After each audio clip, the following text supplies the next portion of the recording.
नमस्कार, मैं हूं फैज आलम फैजी और स्वागत है आपका। लोकसभा चुनाव चरम पर है। हालांकि अब बहुत कम वक्त है नतीजे आने में। 7 चरणों में ये चुनाव होने थे और 4 जून को नतीजे आने थे। 4 जून बिल्कुल नजदीक है और चुनावी नतीजे आ जाने हैं। 4 जून को तस्वीर साफ हो जाएगी, किसकी सरकार बननी है। दोनों तरफ से अपने अपने दावे किए जा रहे हैं। एनडीए की तरफ से दावा किया जा रहा है कि हम पूर्ण बहुमत के साथ सरकार बनाने जा रहे हैं, तो इंडिया ब्लॉक की तरफ से भी ये दावा किया जा रहा है कि हम पूर्ण बहुमत के साथ सरकार बनाने जा रहे हैं। बहरहाल जब नतीजे आएंगे उसके बाद ही समझ में बात आएगी कि सरकार आखिर किस गठबंधन की बनने जा रही है। कई सारे ऐसे मुद्दे रहे जिसे इसी चुनावी समर में छूने की कोशिश की गई। कई सारी बातें ऐसे भी निकल करके सामने आई जिसकी वजह से गठबंधन में भी असहजता की स्थिति देखी गई, चाहे वो इंडिया ब्लॉक हो या एनडीए हो। हम इन्हीं सब मुद्दों पर बात करेंगे। हमारे साथ कांग्रेस के वरिष्ठ नेता हैं सुमत यादव जी। सुमत यादव जी, आपका बहुत बहुत स्वागत है। जी शुक्रिया।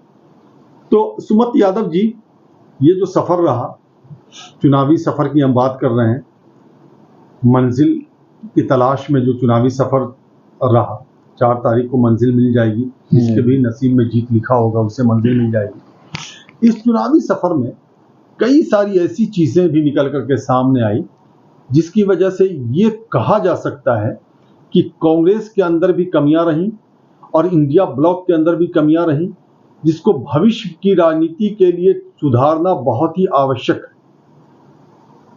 क्या उस तरह की कमियों को आप लोगों ने लोकेट किया है, चिन्हित किया है?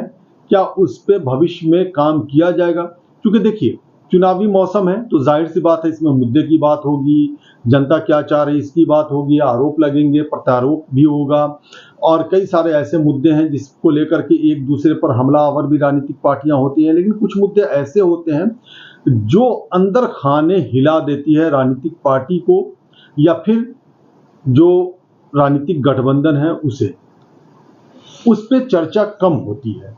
हालांकि हम ये नहीं कह सकते कि राजनीतिक पार्टी उस तरफ ध्यान नहीं देती है, लेकिन इस पे चर्चा चूंकि कम होती है इसलिए हम चाह रहे हैं कि इस पे चर्चा की जाए। तो क्या वैसी चीजें जो कमियों के तौर पर सामने आई उसे सुधारने के लिए कोशिशें की जाएंगी भविष्य में, या ऐसे ही चलेगा? नहीं ऐसा है, ये हमारे यहाँ कोई जो है चीजें तानाशाही और उससे नहीं चलती गिरोह की तरह। जो है हमारी पार्टी थोड़ी डेमोक्रेटिक पार्टी है, तो यहाँ हर आदमी को अपनी बात रखने का अधिकार है। और रही बात कमियों की, तो ये तो एक सतत प्रक्रिया है। भूल होती है तो उसको सुधारा जाता है आगे। कुछ कमियां रही हैं क्योंकि ये चुनाव जो है एक ऐसा व्यक्ति लड़ रहा है जो बिल्कुल एक संगठित गिरोह की तरह काम कर रहा है, तो उसने ईडी का उपयोग ऐसे किया है जैसे वो उसका इलेक्शन डिपार्टमेंट हो। तो कुछ चीजें ऐसी रहीं जो हम चाह के भी जिनको नहीं सुधार पाए, लेकिन भविष्य में चूंकि जो है राजनीतिक पार्टी है, हम जो है तो राजनीतिक दल की तरह करेंगे काम। जो है कोई ऐसे नहीं है कि हमारे यहाँ जो है कि जो चीजें हो रही हैं उन पे हम नजर ही नहीं रखें। हर चीज पे नजर है। देना चाहूंगा आपको रोक करके। मैंने ये सवाल ऐसा किया, शायद हमारे दर्शकों को ये अटपटा भी लगे कि ये कौन सा सवाल है, लेकिन ये सवाल इसलिए भी जरूरी हो गया, मैं दर्शक से भी मुखातिब हूँ, ये सवाल इसलिए भी जरूरी हो गया कि कुछ चीजें ऐसी निकल करके सामने आई। क्योंकि ये कांग्रेस के नेता हैं तो जाहिर सी बात है इन्हीं के बारे में पूछना ज्यादा मुनासिब होगा और पूछना भी चाहिए। मेरा ये मानना है कि जो सामने हो उसकी कमियों के बारे में पूछना चाहिए, जरूर पूछना चाहिए। बिहार में पूर्णिया लोकसभा सीट है। पप्पू यादव की जन अधिकार पार्टी का मर्ज हो जाता है कांग्रेस में, यानी कि वो कांग्रेस में शामिल हो जाते हैं पार्टी के साथ। लालू यादव से मुलाकात करते हैं, तेजस्वी यादव से मुलाकात करते हैं और वो ये चाहते हैं कि पूर्णिया से उन्हें कांग्रेस टिकट दे और कांग्रेस के खाते में ये सीट जाए। टोटल 9 सीटों पर कांग्रेस बिहार में चुनावी मैदान में रही, लेकिन पूर्णिया सीट फिर आरजेडी कांग्रेस को नहीं देती और वहां मुकाबला त्रिकोणीय हो जाता है, क्योंकि आरजेडी ने जदयू से विधायक को लिया और उसे टिकट दे दिया, उन्हें टिकट दे दिया, माफ कीजिएगा, और जो जदयू के उम्मीदवार हैं वो तो हैं ही चुनावी मैदान में, और पप्पू यादव ने भी मुकाबले को त्रिकोणीय बना दिया। एक ऐसी सीट जिसके बारे में ये कहा जा रहा था कि शायद यहां इंडिया गठबंधन जीत हासिल कर ले, वो सीट फंसती नजर आ रही है। हालांकि हम दावे के साथ नहीं कह सकते, इसलिए नहीं कह सकते कि जब तक नतीजे नहीं आ जाए बिल्कुल हम स्पष्ट रूप से ये नहीं कह सकते कि कौन जीत रहा है कौन हार रहा है, लेकिन जो चीजें दिख रही उसके अनुसार हम बात कर रहे हैं।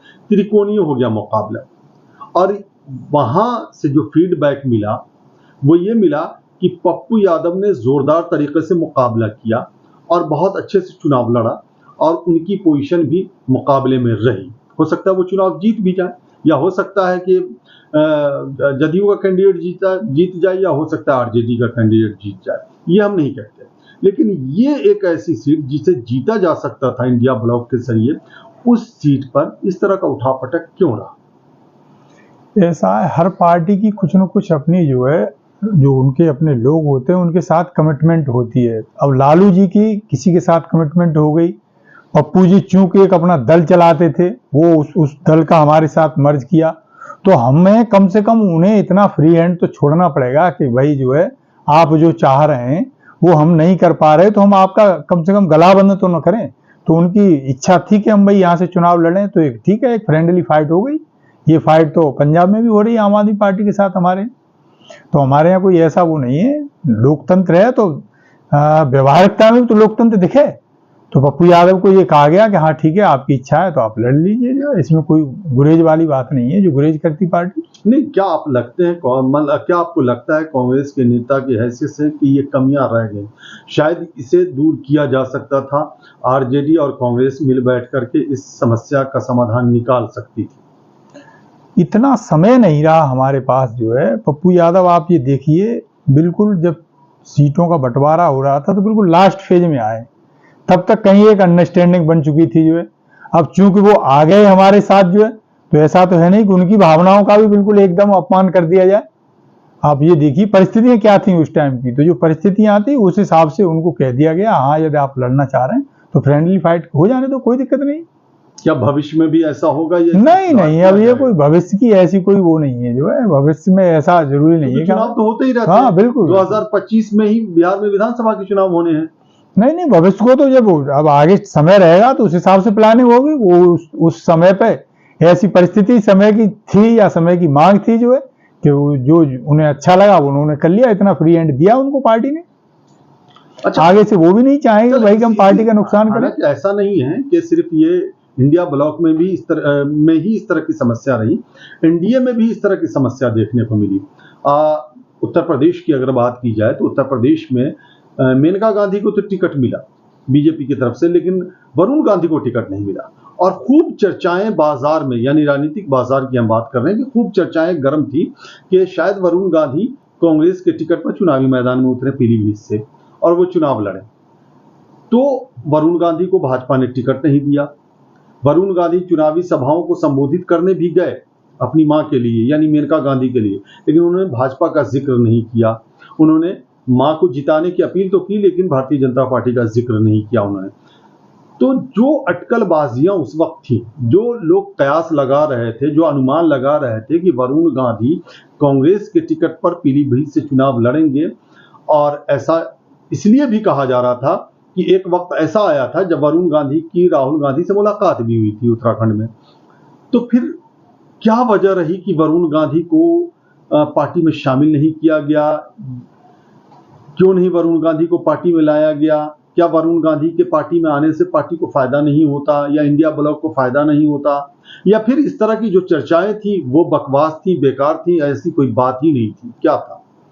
ऐसा है, ये सारी चर्चाएं जो है, चूंकि वो मोदी जी की आंख की किरकिरी बन गए थे। वरुण गांधी जो है वाकई में एक ऐसे नेता हैं जो पार्टी लाइन से हटके बोल रहे थे। जब देश के किसानों पे ये अत्याचार कर रहे थे, जब उनका बेटा, एक मंत्री का बेटा जो है किसानों पे थार गाड़ी चढ़ा रहा था, तो बीजेपी में आप जान लीजिए जो है कुछ चुनिंदा ही लोग थे जो ये कह रहे थे कि हाँ हमारी सरकार गलत कर रही। तो उनमें से एक वरुण गांधी थे। देश में जब लॉकडाउन लगा था तो वरुण गांधी ने जो है, आप देखिए, मुखातिब होकर सरकार की आलोचना करी थी। तो वरुण गांधी, आप ऐसे मान के चलिए, वरुण गांधी एक ऐसे नेता हैं जो जनता से आज भी जुड़े हुए हैं। ऐसे लोगों का हमारे यहाँ हमेशा स्वागत रहेगा। वो कोई बात रही होगी, कोई मजबूरी नहीं होगी उनकी जो है, तो इसलिए मैं उनकी क्या कहना चाहिए, अटकलेंबाजी चल रही थी तो कहीं कुछ न कुछ तो रहा होगा, ऐसा तो है नहीं। हाँ, कुछ न कुछ रहा होगा। अब चूंकि वो परिणाम तक नहीं पहुंच पाया, हाँ, अब वो परिणाम तक नहीं पहुंच पाया तो उस पर फिर ज्यादा कुरेदने वाली कोई बात मैं तो सोचता हूँ कि बहुत ज्यादा बनती नहीं है। कुछ न कुछ तो जरूर रहा होगा जब चर्चा चली है। तो ऐसे लोगों का तो कांग्रेस पार्टी हमेशा स्वागत करती रही है और स्वागत आगे भी करेगी। मतलब भविष्य में भी इस तरह की संभावनाओं को तलाशा जा सकता है। बिल्कुल बिल्कुल, राजनीति तो संभावनाओं का ही खेल है।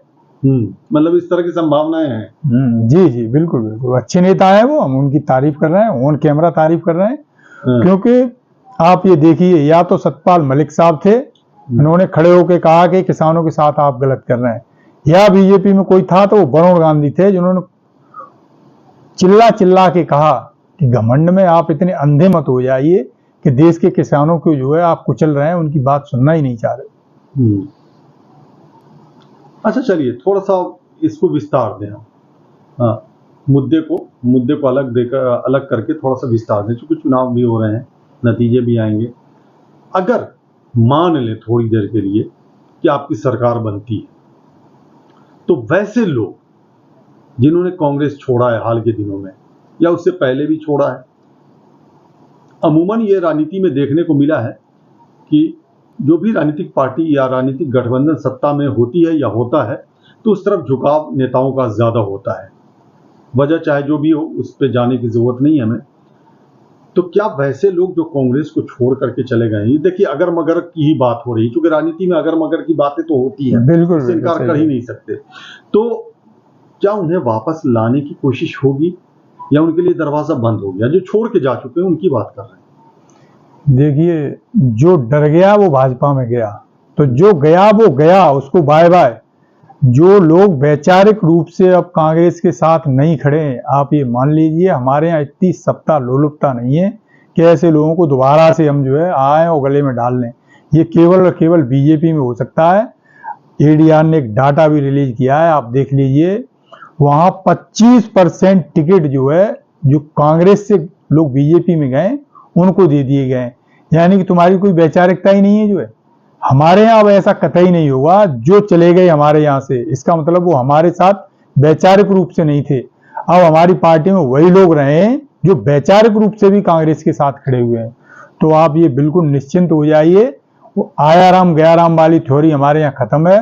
राहुल गांधी जी ने क्लियर कह दिया है कि जो डर गया वो भाजपा में गया।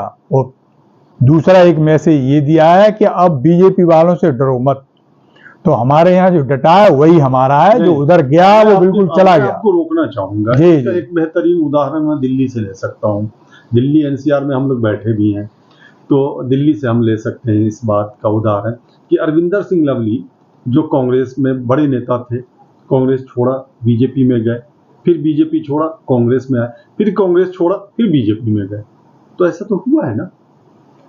जो गलतियां हो गई। अब आगे से आप ये मान लीजिए जो है ऐसा कुछ होने जा नहीं, मतलब आप ये मान लीजिए अब हमारे यहाँ ये तय हो गया है और राहुल गांधी जी ने स्पष्ट कर दिया है कि अब ऐसी बातों के लिए हम दरवाजे बंद करने जा रहे हैं। बिल्कुल वैचारिक रूप से जो अब हमारे साथ होगा, जो देश के संविधान को मानता होगा, जो देश की पूरी जो मान्यताएं हैं, जो संवैधानिक मान्यताएं हैं।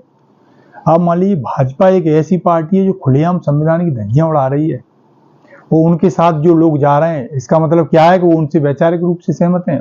अब ऐसे लोगों को हम वापस ले लें? कतई कदाप वापस तो ये विडंबना नहीं कि जो वैचारिक रूप से भाजपा से सहमत हैं वो कांग्रेस में थे कल तक।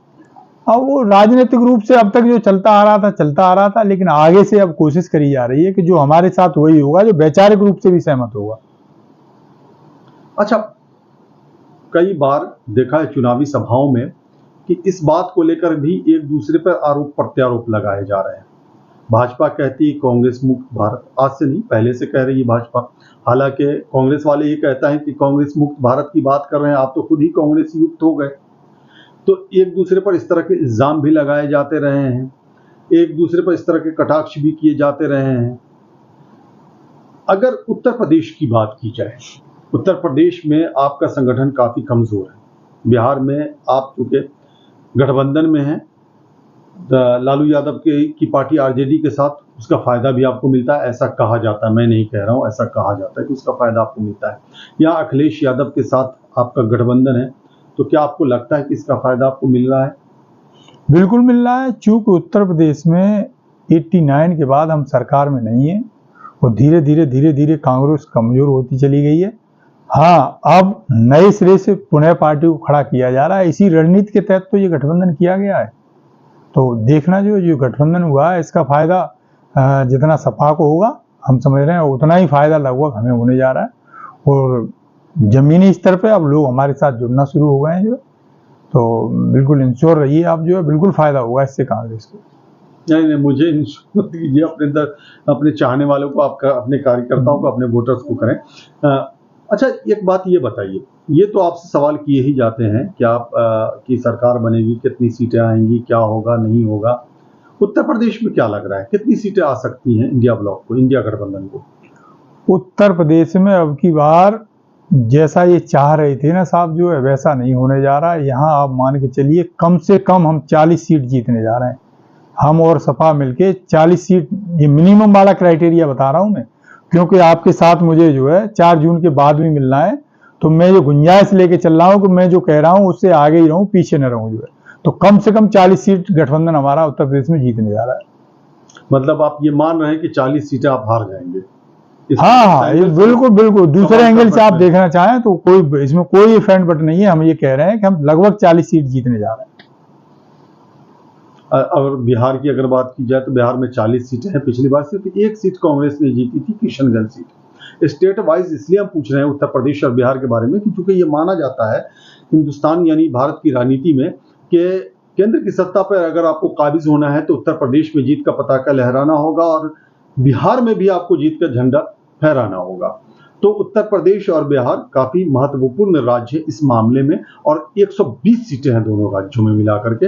80 तो सिर्फ उत्तर प्रदेश में है और बिहार में 40 है। झारखंड में 14 सीटें, बिहार से अलग होने के बाद राज्य जो बना झारखंड, तो वहां 14 सीटें चली गई। हालांकि उत्तर प्रदेश में भी ज्यादा सीटें थी, अब उत्तराखंड में 5 सीटें हैं, तो 120 सीटें हैं। तो बिहार में आपकी संभावना क्या लग रही है आपको? बीजेपी जो अपना विजय रथ पश्चिम बंगाल से लेके चली थी हिंदू मुस्लिम की राजनीति करते हुए, तो आप मान लिए उसकी स्पीड तो दीदी ने ही कम कर दी। फिर जैसे ही वो बिहार में घुस रहे हैं तो तेजस्वी यादव ने पिछले दोनों पहिए उनके विजय रथ के निकाल के साइड में रख दिए हैं, तो केवल 2 पहिए पर लड़खड़ाता हुआ उनका रथ यूपी में एंटर हो रहा है। तो वो जो 2 पहिए रह गए वो एक अखिलेश ने निकाल लिया, एक राहुल गांधी ने निकाल लिया। तो इनके विजय रथ के चारों पहिए। दीदी तो अलग चुनाव लड़ रही है ना, वो लड़ भी है कांग्रेस में। अधीर रंजन को लेकर के मल्लिकार्जुन खड़गे ने उन्हें समझाया भी है इस तरह की बयानबाजी नहीं चलेगी। तो दीदी तो इंडिया ब्लॉक में रहते हुए भी चुनावी मैदान में अलग से हैं। वो लड़ तो बीजेपी से ही रही है। आप ये तो देखिए, बिल्कुल ये कौन सी? अरे यही है दुश्मन का, आप पुरानी कहावत है, दुश्मन का दुश्मन हमारा दोस्त तो ऐसे ही दीदी है। दीदी को ही बीजेपी से लड़ रही है बड़े अच्छी तरीके से। लेना है, उसके अलावा कोई क्राइटेरिया नहीं, बस नहीं, क्राइटेरिया तो ये है कि ये चुनाव आप मान लीजिए ये देश की दशा और दिशा तय करेगा कि देश अब सांप्रदायिकता की आग में जलता रहेगा या देश को पुनः जो जवाहरलाल नेहरू ने एक विजन दिया था ना उसके हिसाब से चलेगा या इनके हिसाब से चलेगा। तो केवल और केवल वही क्राइटेरिया है इस टाइम पे कि देश इनके चंगुल से निकाला जाए। अभी देश गलत हाथों में चला गया है, देश ऐसे लोगों के हाथों में चला गया है जो 24 आवर हिंदू मुस्लिम ही करते रहते हैं। लेकिन तो आप जिसकी तरफ इशारा कर रहे हैं, मैं इधर, और क्योंकि आप मेरे सामने हैं इसलिए मैं आपको यानी कि कांग्रेस को इधर वाला मान रहा हूं, और वो मेरे सामने नहीं इसलिए मैं उधर वाला मान रहा हूं, इसीलिए ये डिफिनेशन दिया मैंने।